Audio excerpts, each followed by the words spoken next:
আমি চন্দ্রিল ভট্টাচার্য।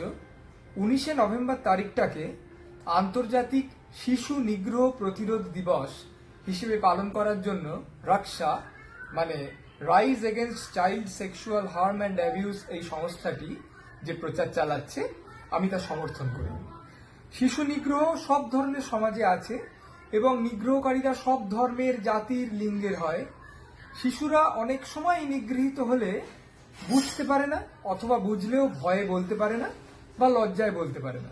তাই আমাদের বড়দের অন্যতম কর্তব্য হলো এমন একটা বাতাবরণ গড়ে তোলা, এতটা স্বাচ্ছন্দ্যের একটা আবহাওয়া গড়ে তোলা, যাতে শিশুরা বড়দের কাছে সব ধরনের কথা এসে বলতে পারে। আমাদের আরো কর্তব্য ছোট থেকেই শিশুদের শেখানো যে কোন স্পর্শকে তোমরা ভালো বলে বুঝবে আর কোন স্পর্শকে মন্দ বলে বুঝবে।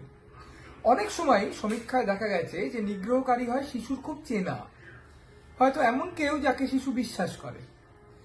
সেই সব ক্ষেত্রে শিশু এমনিতেই বড়দের ভালো করে বলতে পারে না, আর যখন বলে অনেক সময় বড়রা হেসে উড়িয়ে দেয়।